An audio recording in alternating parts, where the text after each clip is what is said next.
Bonjour à tous, je reviens aujourd'hui avec une vidéo tag. Donc en fait ce sont des petites anecdotes que j'avais envie de partager avec vous. Mais voilà, je ne trouvais pas le moyen de vous en faire part. En fait, j'avais pas de contexte pour échanger avec vous sur ce sujet. Puisque c'était pas vraiment des favoris, c'était pas vraiment... Enfin voilà, ce qui existait déjà sur YouTube ne me correspondait pas. Donc j'ai tout simplement créé un tag pour partager avec vous voilà, quelques produits coup de cœur, quelques produits flop et quelques petites situations en fait, voilà, des petites anecdotes que j'avais envie de partager avec vous. Donc comme vous avez vu dans le titre, il s'agit du tag Mes fiertés de Beauty Addict et j'espère sincèrement qu'il vous plaira. C'est parti! Alors ce qui est bien dans cette vidéo, c'est que vous êtes sûr qu'à aucune question je vais répondre je ne sais pas. C'est un grand avantage quand on crée soi-même le tag, au moins on sait ce qu'on va répondre à toutes les questions à l'avance. Alors donc ma première question, quel est le produit de maquillage qui a marqué un tournant dans ma vie donc de Beauty Addict? Donc le produit qui m'a vraiment fait évoluer, c'est un blush de chez MAC et c'est le blush Melba. Puisque ça a tout simplement été mon tout premier produit MAC. C'est le produit qui m'a permis de découvrir MAC et vraiment de rentrer un peu plus dans cet univers qui est la beauté, qui m'intéressait, mais dont je n'avais pas encore toutes les clés, toutes les ficelles. J'avais eu l'occasion en fait de l'acheter dans un corner qui avait été installé dans les Galeries Lafayette de Nantes, et donc c'était la première fois que je voyais du MAC en vrai, et donc c'était mon premier produit MAC, donc voilà, ce produit a vraiment toute une histoire. Deuxième question, quel est le compliment ou la remarque qui t'a rendu fière? Donc en fait, là je vous emmène à New York, c'était en fait dans le Macy's, toujours au corner MAC, et je voulais encore un blush, et cette fois-ci c'était le Wedding Dress. Puisque donc je n'avais qu'un blush qui était donc le Melba, qui est donc un blush relativement chaud, et je voulais donc un blush rose, puisque je voulais pas rester dans du corail, mais un rose froid. Et donc quand j'ai demandé à la vendeuse du Macy's, donc du Corner Mac de chez Macy's, ce blush, elle m'a demandé si je voulais l'essayer, donc j'ai dit oui, et quand elle me l'a appliqué, en fait, elle était en train de me dire oh, c'est trop joli ce rose, vu ta couleur de peau et tout, ça rend trop mignon et tout. Et donc voilà, j'étais à New York et je me prenais des compliments de la vendeuse MAC. Ce jour-là, comment vous dire, j'ai vu des petites étoiles en pleine journée. Voilà. Troisième question, quel est le produit introuvable que tu es très fière de posséder? Alors, je vous jure, après je vais changer un petit peu de marque, mais donc on reste toujours chez MAC, mais cette fois-ci c'est un rouge à lèvres, donc c'est un rouge à lèvres de la gamme Amplified, et c'était le Watch Me Simmer. Alors c'est un rouge à lèvres qui avait fait énormément parler de lui en printemps, début de l'été 2012 il me semble. Donc c'est un corail qui envoie du lourd. Et à l'époque il m'était complètement passé sous le nez sur le site et n'ayant pas de boutique MAC à proximité, je n'espérais même pas avoir ce rouge à lèvres. Et septembre 2012 je m'étais rendue à Paris et au MAC de Châtelet. J'étais tombée dessus, en fait, il y avait le testeur, j'ai demandé s'il l'avait, et il était encore en stock, donc voilà, un rouge à lèvres qui était parti, comme tous les rouges à lèvres de collection MAC, en quelques heures, voire quelques minutes. J'avais réussi à le trouver 6 mois plus tard, dans un magasin à Paris. Donc voilà, quand j'étais sortie du MAC, j'étais juste sur un petit nuage. C'est une couleur qui est absolument magnifique, donc certes, on ne peut pas la porter tous les jours. En swatch, elle donne ceci. Là, je suis vraiment pâle, donc ça rendrait pas justice à la couleur et ça me rendrait pas justice à moi non plus. Mais en été, un petit peu bronzée, puisque je ne bronze pas des masses, mais avec un petit peu plus de couleur, je trouve super jolie. Voilà, avec un maquillage relativement nude sur les yeux, voire juste du mascara, il est vraiment sublime. Donc voilà, c'est mon petit produit introuvable dont je suis super fière. Alors quatrième question, quelle est la bonne affaire dont tu es le plus fier? Donc, toujours au niveau du maquillage, donc ça peut être maquillage, soin, voilà, c'est pas forcément que make-up, ça peut aussi être tout ce qui est soins cosmétiques, vernis, mais pour l'instant je reste vraiment, moi mon histoire tourne vraiment autour du maquillage. Alors le premier produit c'est une palette pure chromatique, donc oula, on va faire comme ça pour pas trop vous éblouir, pure chromatique de chez Yves Saint Laurent. Alors au niveau de la référence, ça doit être la 4 il me semble. Donc c'est 4 ombres à paupières, utilisation à sec ou à l'eau. Et au niveau des couleurs, hop, Alors je retire les petits embouts. Au niveau des couleurs, elles se présentent comme ceci. Donc comme j'ai les yeux verts, ce sont vraiment des couleurs que j'apprécie vraiment beaucoup porter. Donc voilà, un petit blanc nacré. Bon, à la limite, c'est la couleur la plus fade, on va dire, de la palette. Mais cette espèce de vert un peu morito sublime, et les deux violets, ils sont absolument magnifiques. Et je l'avais trouvé dans un Douglas à moins 40%. Alors que dans les autres Douglas, les Sephora, les Nocibé, partout où je pouvais me rendre, elle était toujours vendue plein pot. Donc voilà, j'étais super contente qu'il n'y en avait qu'une à l'époque quand j'étais tombée dessus. Donc voilà, c'était ma première petite fierté. Et ma seconde, c'est la palette 15 ans de Too Faced. Donc pour célébrer la collaboration entre Too Faced et Sephora, c'est une palette qui est relativement bien connue. Donc je vous la représente. Donc avec tous les fards à paupières d'un côté, la base, le pinceau, blush, bronzer. Et donc je l'ai trouvé aux dernières soldes d'hiver à moins 50%. Donc voilà, c'est ma grande fierté, ma bonne affaire. Voilà, si j'en aurais qu'une à retenir, à la limite ce serait celle-ci, mais l'autre c'était ma première.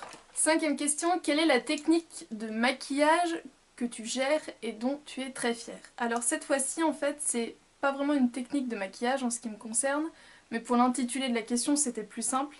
C'est en fait une technique de nail art, donc tout ce qui est décoration d'ongles, et ce sont les dotting tools. Donc également appelés des outils à points. Donc vous voyez en fait de chaque côté vous avez des petites boules de taille différentes. Et ça permet tout simplement de se faire des petits dessins, des petits détails sur les ongles. Et je trouve ça super mignon. C'est plus ou moins rapide à faire, mais le résultat est vraiment super beau. Donc tout de suite je vous mets quelques photos de ce que j'ai pu faire en fait avec ces petits dotting tools.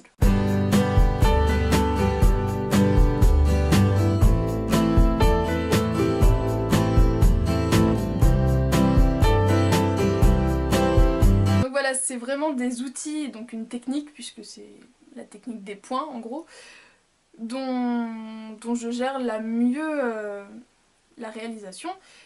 Mais je me suis vraiment beaucoup entraînée, surtout depuis là quelques semaines, voire quelques mois. Donc voilà, maintenant j'arrive vraiment à faire des choses super sympas.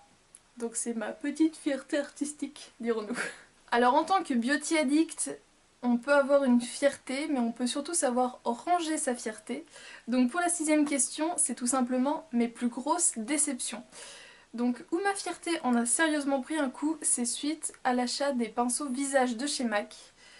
Donc j'avais pris le 116 qui est donc un petit pinceau blush et le pinceau poudre. Alors je n'ai plus le numéro s'est effacé donc je vous le noterai quelque part.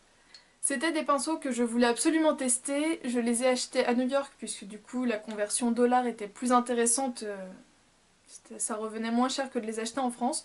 Mais bon, le prix était quand même là et concrètement j'en suis hyper déçue. Ils perdaient beaucoup leur poil au début, maintenant ça va beaucoup mieux. Mais le gros souci c'est surtout qu'ils ne sont absolument pas doux, ils sont piquants, ils sont désagréables à utiliser. Donc voilà, les pinceaux visage MAC c'est ma déception mais énorme. Histoire de contrebalancer les grosses déceptions, septième question, quelles sont mes plus grandes fiertés? Donc voilà les pièces maîtresses de la collection de la Beauty Addict. Alors, ma pièce qui fait vraiment toute ma fierté, c'est un coffret Tarte. Donc c'est un coffret qui était sorti juste avant que je parte donc à New York et je l'avais regardé sur plein de sites. J'avais vraiment envie de l'acheter et puis arrivé sur place, je m'étais dit en fait il y a tellement de choses qui me font envie, je suis pas sûre de le prendre. Et c'est ma parisienne au final qui m'a bien boosté, qui m'a dit si tu le prends pas tu vas sévèrement le regretter et c'est pas une pièce que tu trouveras tous les jours donc là si tu dois te lâcher c'est vraiment maintenant et effectivement. Alors à l'intérieur il se présente comme ceci. Donc il a un petit peu tourné sur la toile mais c'est vrai que de le faire venir des États-Unis j'ai vu des prix affolants, j'ai vu plus de 100-150 € sur eBay, c'est complètement fou. Je pense pas j'aurais pas mis ce prix là là-dedans quand même. Là c'était vraiment l'occasion, j'étais sur place, je l'avais au prix américain, c'était parfait. Donc vous avez un blush, une poudre, parce que j'ai vraiment tout laissé pour pouvoir conserver mon coffret le plus longtemps possible. Donc il y avait également un mini mascara, donc c'est le Light Camera Lashes, donc qui se présente comme ça avec une petite brosse. Donc là il est quasiment mort, mais j'en ai déjà racheté un grand, donc c'est bon, j'ai du stock puisque c'est un mascara que j'aime vraiment beaucoup. Il y avait donc dedans une petite poudre lip que je n'ai absolument pas testée et un blush qui est le Adventurous, donc en format voyage. Et par contre lui je l'adore, je l'ai beaucoup utilisé l'été dernier puisque c'est vraiment un corail très foncé en fait. Vous voyez par exemple avec le rouge à lèvres MAC ça rend super bien. Donc voilà, c'est plutôt un blush que j'utilise l'été. Il est légèrement pailleté mais un peu satiné, mais une fois posé sur les joues en fait ça donne juste un joli glow. Ça fait pas des paillettes, c'est pas boule à façade, donc c'est vraiment en plus un blush que j'aime beaucoup. Le pinceau fourni avec est vraiment excellent pour appliquer le blush, il est top et en plus du coup il est vraiment adapté à la forme, à la taille du blush en format voyage, donc c'est parfait. Je vais pas vous le détailler de l'autre côté, mais il y a donc 8 glosses qui sont absolument géniaux. Il y a du pailleté, du crème dans des couleurs nude ou un petit peu plus flashy, donc vraiment c'était vraiment très bien pensé. Et la pièce maîtresse se situe sous le miroir. Donc c'est une palette, donc pareil, qui est bien réfléchissante et qui se présente donc comme ceci. Donc ça m'a permis de vraiment pouvoir tester plein de produits de la marque Tarte. C'est une pièce qui est formidable, qui est super belle et voilà, les couleurs sont juste sublimes. C'est en plus des couleurs qu'on voit pas forcément partout, bon ça reste dans du nude ou du un petit peu plus coloré, mais ça va être dans les nuances en fait. C'est des nuances qu'on retrouve assez difficilement, donc voilà, c'est ma pièce qui fait toute ma fierté. Alors, question numéro 8, quel est l'atout physique que tu possèdes et que tu adores maquiller? Donc moi la réponse est très rapide, très simple, ce sont mes yeux. J'adore trouver la nuance de fard à paupières qui va réussir à mettre en avant mon iris et je trouve ça super sympa. Enfin voilà, j'ai les yeux vert pomme, un peu orange marron. Je vais vous faire un zoom. Voilà, normalement vous avez déjà vu plusieurs fois mes yeux de près puisque j'ai quand même fait déjà plusieurs tutos, mais j'adore mes yeux. Mes yeux c'est vraiment la partie de mon visage que j'aime le plus maquiller puisque voilà, comme j'ai plusieurs couleurs dans mon iris, j'aime bien jouer avec ces couleurs, avec ces nuances et voilà, c'est ma fierté personnelle. La 9e question est: quels sont les produits dont tu ne pourrais jamais te séparer? Alors moi, ce sont tout simplement mes vernis. Puisque certes, si je devais me séparer de mes palettes Nikit par exemple, je serais très malheureuse.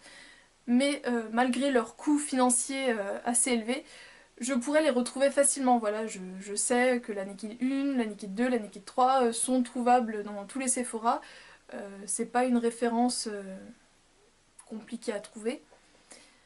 Mais mes vernis, alors actuellement, je ne sais pas combien j'en ai exactement, mais la dernière fois que je les ai comptés, j'en avais à peu près 500.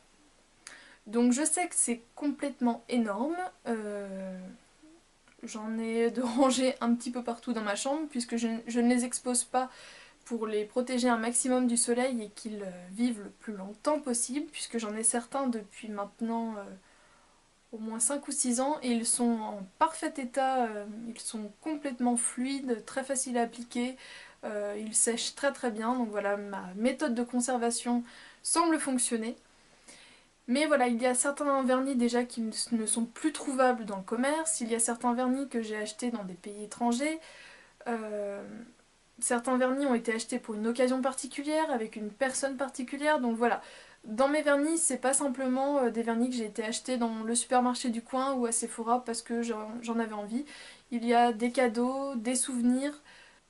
Les vernis, c'est vraiment le produit que j'aime par-dessus tout, d'où mon pseudo Noémie Vernis, tout simplement puisque avant d'être autant attirée par le maquillage, j'ai toujours aimé me maquiller, mais j'avais déjà depuis pas mal d'années une bonne petite collection quand par exemple à 12 ans on a en moyenne 5-6 vernis, j'en avais déjà facilement une petite quarantaine. Donc voilà, ça a toujours été mon truc et me séparer de tous mes vernis d'un coup. Ce serait juste horrible, je ne veux même pas l'imaginer. Donc ça peut peut-être être très matérialiste, mais comme je vous l'explique, certains vernis ont une histoire derrière eux. Et, euh, et voilà, c'est des pièces d'une collection que j'ai mis pas mal d'années à créer. Certains collectionnent les pins, moi je collectionne les vernis. Voilà, c'est ma richesse à moi. Dixième question, quel est le produit qui te manque énormément? Et là, la réponse est très très simple, c'est la palette Chocolat Bar de Too Faced. Mais elle est actuellement en transit pour arriver chez moi, puisque du coup je l'ai achetée sur le site de Sephora US, donc via Shipito, mais cette fois-ci j'ai pris des frais de port très bas. Et donc ça doit arriver entre 20 et 40 jours. Donc elle est toujours sur le sol américain, mais donc je sais que au plus tard en juin, je l'aurai. Donc voilà, c'était vraiment une palette que je lorgnais depuis sa sortie sur le site américain et je me disais bon bah je vais attendre, elle arrivera sur le site français, je l'achèterai à ce moment-là. Elle m'a passé sous le nez, je ne l'ai même pas vue en magasin, je ne l'ai jamais swatchée et j'ai essayé de me faire une raison à me dire c'est pas la peine. Je sais qu'elle était vendue sur certains sites plus de 50 euros, donc concrètement ça m'intéressait pas, j'avais pas envie de mettre un prix comme ça. J'ai préféré l'acheter directement sur le site américain où au passage j'ai pris une autre petite babiole et donc ça m'est revenu quasiment en fait au prix de la palette vendue sur Beauty Bay, il me semble, où elle est à plus de 50 euros. Donc voilà, c'était vraiment... J'ai rarement autant tiqué sur une palette pendant aussi longtemps en fait, donc j'ai fini par craquer, c'est vraiment quelque chose qui me manque, même si voilà des marrons j'en ai déjà, mais c'est vraiment une palette que je désirais avoir plus que tout, puisque du coup c'est le seul achat cosmétique que j'ai fait ce mois-ci, jusqu'à présent. Voilà les filles, j'espère que vous aurez apprécié ce tag, c'était vraiment un tag qui me tenait à cœur de faire, puisque certes on trouve déjà des favoris, des flops, mais là j'aimais bien en fait l'idée de raconter l'histoire du produit derrière, puisque voilà ce sont des pièces d'une collection qui nous rendent fiers, donc au lieu de collectionner des pins, des timbres, des maillots de foot, on collectionne du make-up, donc autant être fier de ce qu'on possède et autant le mettre en avant. Alors pour tout ce qui est des tags, je vais taguer My Truc Girly, je vais taguer Parole de fille, je vais taguer Princesse Sticker puisque j'ai fait son tag être youtubeuse, donc je lui renvoie l'appareil pour qu'elle fasse mon tag.